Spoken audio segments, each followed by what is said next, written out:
Hello, I hope you're having a great day. You're listening to TechFest Talks, a podcast by students for students, and I am Arushi with a brand new episode for people who are passionate about looking after our planet. I'm pleased to welcome today's guest, Elena. Hello, Elena, how are you? Hello, Rishi. Terrified to be here, but happy at the same time because English is not my first language, so it's always a bit of a exercise to get to speak about technical stuff in a language that it's not my own. So if I make a terrible grammar mistake, we will ignore it. Don't worry about that. It's going to be lots of fun. So, can you please tell our listeners a little bit about yourself? Okay, about me, I'm a Spanish civil engineer and graduated my master's in transportation in 2014 from the Technical University of Madrid in Spain. And after that, I've had a varied career. I have worked on site in the Forth Bridge construction in Scotland as part of an internship. I then returned to Spain to work as an assistant project manager in a constructions company's R&D department. And afterwards, I moved on a job offer back here to UK to work designing roads and streets in the Birmingham area where I've lived for the past 5 years. That's so diverse. You've had a wide range of experiences. So, for our first question, can you please explain how the environment affects transportation systems from a civil engineering perspective? I think it works both ways. I mean, when we are planning or we are getting to a project, usually the environment would be one of the constraints of the design, where the terrain or the trees are, and how the terrain looks like, and what is the material that the ground is made of. So we will try to avoid making an impact as much as we can by minimizing our excavation or tree removal or the construction method to avoid any root damage. And the impact that transportation has in the environment, however, might be the tricky question to answer because during a project, we make environmental studies on water bodies, trees assessments to see which ones could safely go and which ones are absolutely you cannot touch. And if there are any protected species in the area, and then we design around that mitigation programs like tree replacement or fauna protection like bat boxes or badger sets. There are also extra steps that can be taken afterwards, like which materials do we use or how we can reuse the material on site, for example, the earth that has been excavated. That's really great to hear. I didn't know that there was so much planning involved regarding the climate then. So, some effects of climate change involve changes to weather patterns, which affect the rain, wind, and temperature. As you mentioned, these natural elements have a huge impact on the planning and construction of infrastructure. So, how do you think climate change will affect other transportation systems, such as bridges and roads? I think that probably climate change will have the worst effects for transportation due to rain and heat. When you're designing and building, you adhere to a set of standards that has been prepared for the average of the country that you are designing for. So extreme heat can paralyze the rail network because rails expand or buckle or power lines sag, and it makes it unsafe to use at normal speeds or amounts. And in drainage modeling for roads and streets, even though we account for some growth in waterfall due to climate change, you can't really design around every flood event, and there is only so much water that the system can take. Design is moving towards more resilient projects, sure, but there is only so much that you can do to adapt. So, there's going to be big repercussions then. I think so, yes. Unless we start doing something to cut it down to make sure that what we have in place will be enough. Mhm. But yes, there will be changes and there are things that are going to be affected by it, by extreme weather events. I see. So, are there any particular systems of transport that would be greatly affected by because of climate change, such as the boats or planes that are used for transporting goods, and why so? I think that it the answer of that would probably still be rail, freight rail transportation, because Boats can always float, so if you change where you're docking, it's not really that important. The same about aviation, they just need a strip. But rails are absolutely locked to their location. Yeah. They absolutely need the rails to work.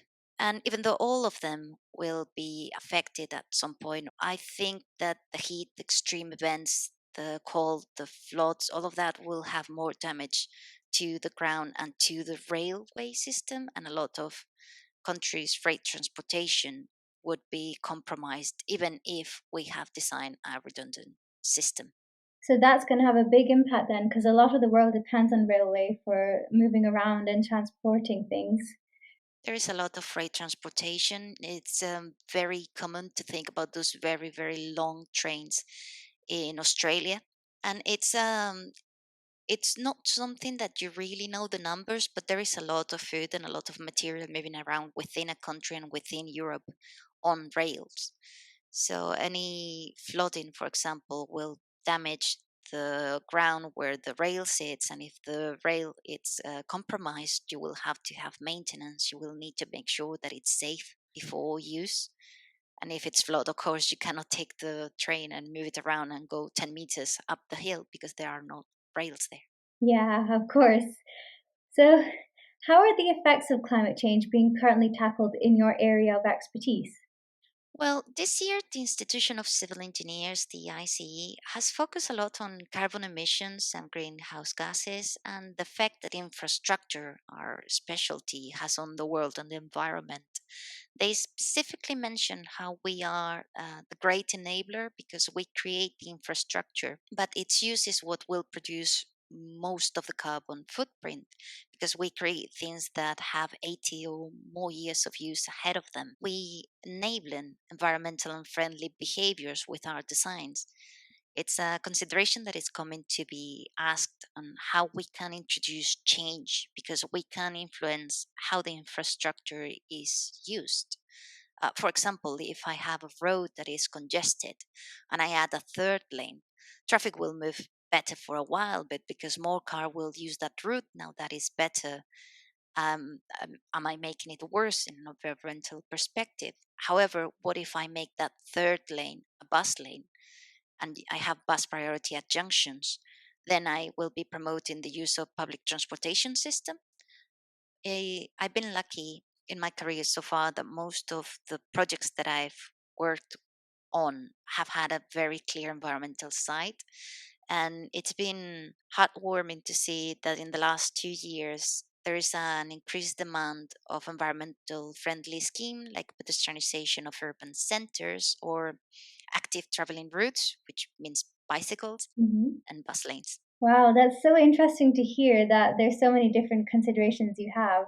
And it really sounds like transportation and this sector is going to be the forefront of climate action then. It's probably the one that needs to take the most action, but I also think that it has to be about how we use the infrastructure. After all, you contaminate while you're building, of course, but then a road may be there for the next 120 years. Yeah. So, would you say that there's a greater focus towards adapting and improving existing infrastructure or in designing more climate resistant infrastructures for the future? I think it's moving in both directions. I think design is traditionally limited by what our clients want and what they can afford, existing standards and policies, and we expect these to guide our hand. But policy changing is a slow turning wheel, and we can't really afford to wait for policies to change. We have to drive the change. So it's been great to see some clients asking for whole life cycle impact studies or willing to try new materials in both new construction and maintenance. It is always easier to introduce measures in a new design, Hmm. but most of the infrastructure right now is existing, and in maintenance and adaptation it's where most of the work will happen in the future. It also goes back a bit about the enabling part that I mentioned. Is the new project really needed, or can I improve something that I already have to be more resilient so its use will aim towards net zero? Yeah, that's very forward thinking stuff then. You've kind of covered this, but how much does the transportation industry actually contribute towards climate change? I'm afraid it's quite a big number. The IC's State of the Nation for 2021 places the number at almost 42% of UK's infrastructure carbon footprint.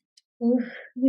Yeah, most of it is related to operations, how we use the infrastructure. The good thing is that it's something that we can all discuss and all of us can take upon ourselves to change. Do I need to take my car and commute every single day? Can I take the train or can I work from home? Those are questions that are starting to be asked now, and a lot more people is aware of their carbon footprint. Yes, it's good to promote individuals to take their own actions towards limiting their own impact. So, you've mentioned that the environment is given lots of importance when planning designs. So, what level of importance is actually given to climate considerations then when in designing? Slowly but surely increasing. I think that the IC is giving a good push to get civil engineers to consider our role as enablers, and it's also calling for in the near future to have compulsory whole life carbon assessments or to limit permissible emissions for construction project, to invest in more research and development to change the materials, to change the footprint that the steel and concrete industries have. When I was at university, environmental impact wasn't even that big of an issue. So the change is happening really fast, but I think it needs to happen even faster because we need to halve our emissions by 2030 if we are going to keep within the 1.5 degrees Celsius temperature increase. And I remember when I was at uni, a professor saying that when tunnels were excavated manually and with explosives, you had an average of a death per meter advanced. Oh, wow. And that project would absolutely get rejected on the spot today because safety is much more important and has a heavier weight than it used to. And I think environmental impact throughout life cycle will need to be at the same level as safety. And I think that's what the IC is trying to promote and what they're trying to aim for. And not only in the civil engineering industry, in all industries. So I think that such changes are going to follow the direction of priority that society places on different things then. So, what aspects of your work in designing roads and highways tackles climate change right now? Most of it seems to lean towards mitigation or carbon offsetting up to now, usually in the way of tree planting. Hmm. However, when you plan or when you plan for it, when you plant, you are planting saplings, and they take quite a while to grow until they are actually good enough to offer any carbon offsetting. I worked in R&D, so I know that there are a lot of projects and a lot of great ideas out there on how to reduce or eliminate rather than just mitigate. But even though technology will have a huge role to play in the net zero aim, all those changes require investment Hmm. and a change in the way that we do things now. We can't expect some magic invention to save us in the future. We need to start acting now with what we can do. And that is shifting the way that we use and build to and plan Hmm. to something sustainable. And I noticed a decrease in the use of public transport due to COVID fear, but I also think that working from home and removing car commute or shifting to public transport will go a long way. The reductions in pollution that we saw at the beginning of the pandemic due to the removal of traffic should be an indication of how big an impact we can actually make. Is a lot of roads around in England that have a use of 22,000 vehicles a day. That's a lot. That is actually pretty standard. Really? Oh, wow. So just imagine how much carbon is getting produced that way. And even when we measure, usually you only have one driver per vehicle. So it's as I was saying, our work as enablers, do we have enough strength that we can actually influence how it is used, the infrastructure, so we can reduce that? Because transportation, according to the State of the Nation of this year's ICE, has increased its footprint instead of decreased Hmm. in the last couple of years. So that's not great. And I think it may have been related a bit with COVID, with the fear of sharing or going in a public transport system and just deciding to commute in your car or just go everywhere in your car to minimize your contact. And I can understand that. Hmm. But I also am very happy with the working from home because it removes the need to commute. I think it's maybe where the industry should be going, or where we should be aiming, maybe to get. Yeah, so there's a lot of balancing of the pros and cons of all your actions to be done. Yes, I'm afraid it is. So, going back a little bit, in what ways do you think the transport sector could it reduce its impact onto the climate? So, you've already mentioned like thinking about the wider impacts of your constructions. Is there anything else? Most of it, as I keep mentioning, it's about how we use the infrastructure. And that's what I'm happy when I see projects that are increasing cycle lanes, or that they are introducing fully segregated cycle facilities. And is it feasible for me to use it instead of using my car? If you give me the option, is it easier for me to actually decide to make the change? There's a big shift towards electric vehicles in both private and public transportation, but I think that about 30% of UK trains are still diesel trains. Hmm. There is a plan to phase them out by 2040, but they are still moving around every single day. And electric or hydrogen buses should become the norm, even if they might be a bit of a price investment now. It's still the right thing to do. Definitely. So, you mentioned electric cars. Is there any intention of making adaptations to roads to support such changes to modes of transport?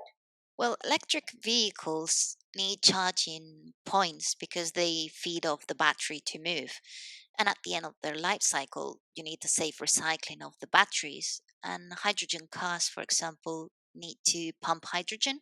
So it would be a shift from petrol stations. Hmm. But on their day to day, they operate as a regular car. The shift should go more towards alternative to cars altogether, maybe like buses or cycling facilities.